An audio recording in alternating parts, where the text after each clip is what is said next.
Well, I don't really know why I put myself in behind John. That's not my greatest choice. I like to think of myself as a good storyteller, but really in this kind of a venue or, environment, it is a very difficult thing. So I do want to thank all the storytellers before me for doing such an exceptional job, because I know how I can feel my voice shaking, and it's not an easy thing to do, especially when you're talking about or sharing some very, very personal things that have created that trauma, that uncomfortableness that I talked about before. And I'm just trying to gather my thoughts here. So it's interesting when I listen to the stories, and I am kind of a deep thinker, and so my stories often come out sort of in a real depth, right, Carla? And so my story is all about perception. And my inner purpose feeling is truth. So when you have, when your story is about perception, so, what you perceive is only true if you believe it, right? So I have, perception has been my greatest adversary in life and also my greatest ally. Because it was my adversary when I was younger, and I developed these perceptions as a young child. And I believed them to be true. And what I found out not long ago, I'm 58 years old, and I think that it took me until about the age of 45 until I realized that everything I believed about my relationship with my mother up until that point was false. And that's a lot to sort of take in and figure out, and because I actually had destroyed my relationship with my mother completely. So I'll just go back and give a little bit of history, and I'm not going to give it all because I want you to read the chapter. I want you to read the book. So just on that note, know that what the authors have shared here, there's so much more in the book, so please do read the book. So my earliest recollection of being a child was around 4 years old, and I know I was 4 because I have 2 older sisters, and they were in school, like in grade 1 or, in the full day school. And I was 4, and I had my first year of my life to be at home with my mom. My mom was a housewife. She worked at home. And I just relished in that experience. I mean, I thought I was the most special child in the world because I got to be with my mother every day, wake up with her, have breakfast with her, spend time with her, and she was a great mom.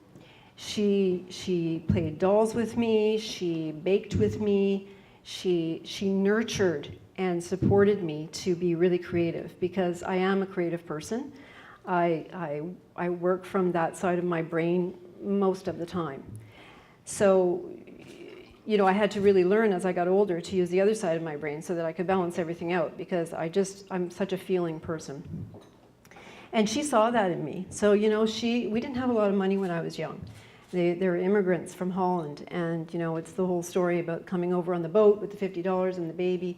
And they didn't have much, but my mom made sure I had that box of Crayola crayons and the paper and the glue and everything, and she would sit down with me. She took the time to do that.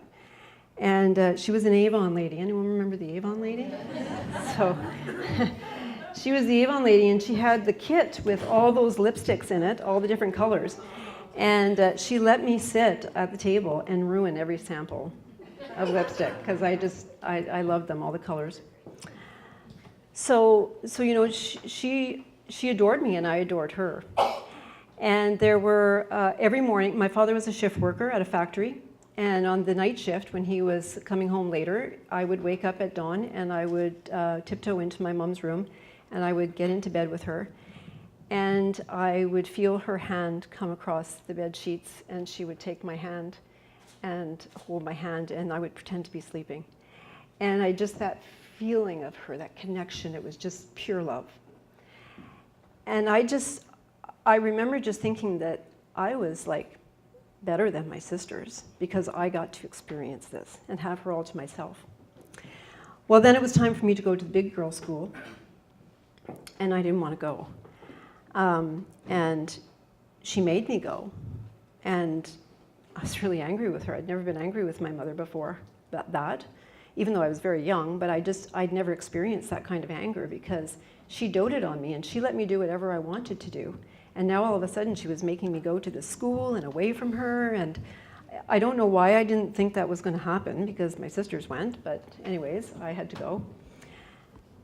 And I walked to school with her, and I remember arguing with her and telling her I wasn't going to go. And it was the first recollection I have in my life of wanting to be right with my mother, and it didn't end.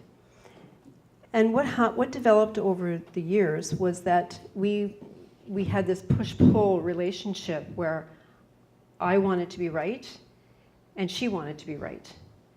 And it became this game of control back and forth. It was not bad when I was younger, but as I moved into my teen years, I started to realize that I didn't want to be like her anymore. So when I was young, I emulated her and I wanted to be like her.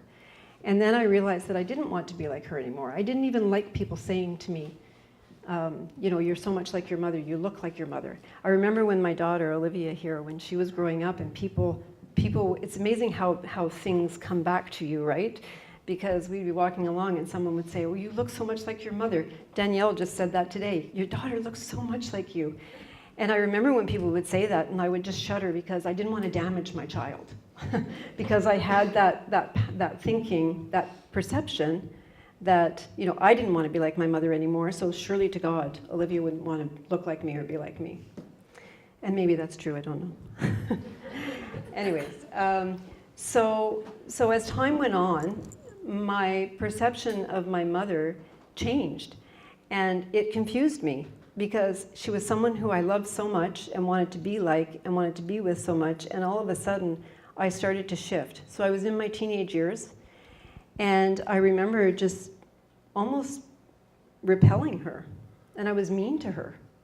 She would say to me, you know, you're so much like me, and I would say, no, I'm not. Like, I didn't want to be like her. I didn't want to like the things she liked. I didn't want her to think I liked the things she liked. And I was really actually quite mean to her, and I pushed her aside. And what happened when that occurred was that my mother, and I get it now, my perception was that my mother began to control me, and she tried to hang on to me. And the more she did that, the more I pushed her away. And I kept pushing, and she kept pulling. And my perception was that she was trying to control me. But now I know what she was doing was she was hanging on for dear life because she thought she was losing me. She loved me so much, and she didn't want to lose me.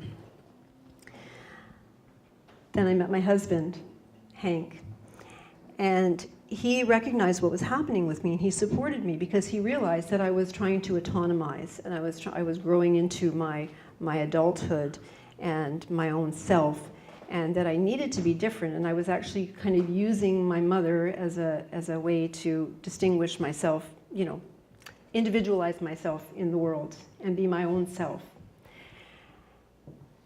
And I don't think there's anything wrong with that, except that I really wasn't very nice to her. So years and years and years of this kind of patterning went on, and we pushed and we pulled and we pushed and we pulled, and it became so horrible that we couldn't even be around each other anymore, and we damaged our relationship completely. So fast forward to about a year ago, I think, my daughter and Nick got engaged to be married. They just married this past June. And during that time, I started having a bit of a deja vu moment because I could feel the perception maybe, or maybe it was real, maybe it wasn't, but I could feel that my daughter was kind of pulling away from me. And the deja vu came when I realized that that was me so many years ago. And it all in that moment just made so much sense. It was just something she said to me. It wasn't a bad thing. She didn't treat me like I treated my mother. She's a nice girl. But you know, it was clearly a moment of autonomy for her, and she was putting a boundary in front of me. And in that moment, I realized, oh my God, the perception I had about what my mother was doing was totally false. she was just loving me, and she just wanted it to be like it always had been. And I pushed her away for 40 years. It's a long time.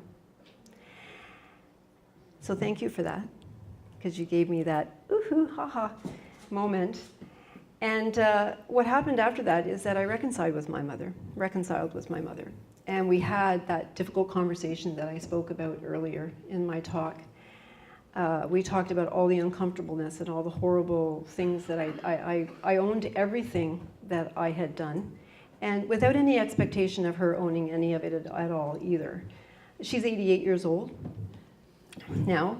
So, you know, she admitted it. We were driving up to Ucluelet to Olivia and Nick's wedding is when we had the conversation. And she just looked at me and she said, I don't even remember doing any of that stuff. Like, I don't even understand. I don't know what you're talking about. It's beyond my realm of understanding. Like, her perception was not that any of that happened. So, how are we doing for time? 10 minutes. Okay. I'm at 10 minutes? Yeah. Okay. So that's what my story is about just really, you know, my inner purpose feeling is truth. And so it's so relevant for me because sometimes I go to chaos in understanding what is the truth? What is the perception of truth that I have about certain things? You know, and just that moment with my mom and driving up to Ucluelet and being able to express myself and us having that conversation changed everything for us. We talk every week now on the phone. She's back in Ontario. She calls me, we have conversations. She, you know, I sent her my book, and she's really quite cute. Because I sent her my book, and she knew that the story was about her and I in the book, and she didn't ask me any questions about the story, and I asked her if she wanted to read it before I published it, because I wanted to make sure that she would be okay with it. And I've not, you know, I've done it in a very compassionate way. It was more about my responsibility in the relationship and what happened. And she said, I don't need to read it. She said, you didn't say anything mean, did you? And I said, no, of course not. So she said, okay, it's fine. And so then she phoned me on Friday, this past Friday, and she said, I got the book the other day, and I read the book all the way to the end, and I'm the last chapter. And I said, oh, that's good, Mom, that's great. She goes, oh my God, I'm so glad that Scott and John made everything okay in the end.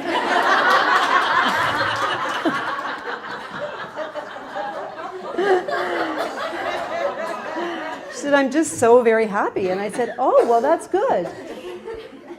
And then I waited.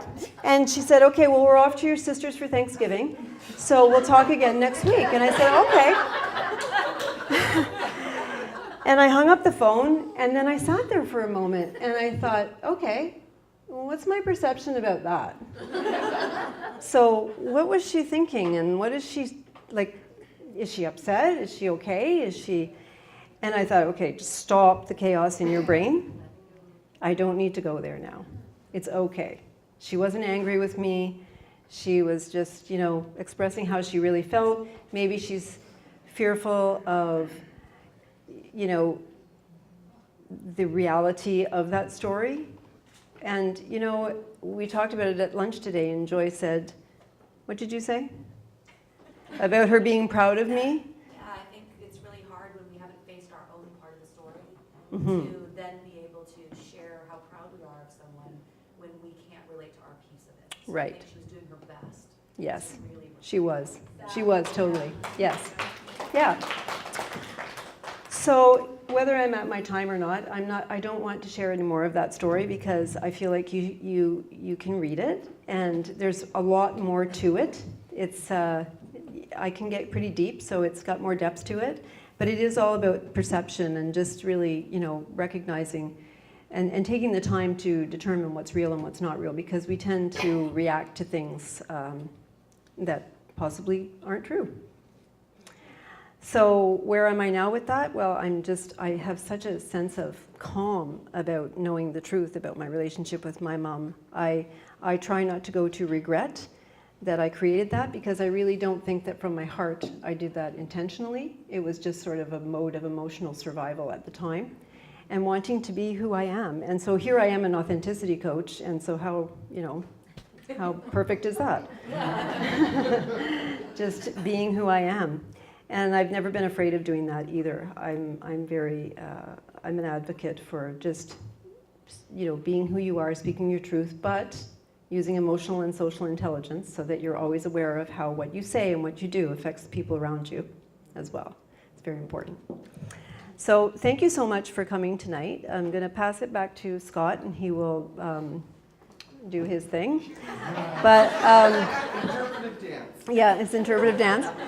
But I'm feeling just so very blessed that everybody is here together and connecting. I feel like I'm sick to death of saying the word connection and connecting, but it just is what it is. It's the perfect word. And isn't it nice to sit together in a room and have a glass of wine? And this is what Nick and Olivia and my family do all the time, is we have conversations. We have drank a lot of wine in our time and eaten a lot of sourdough bread, but we've had such great conversations around the dinner table.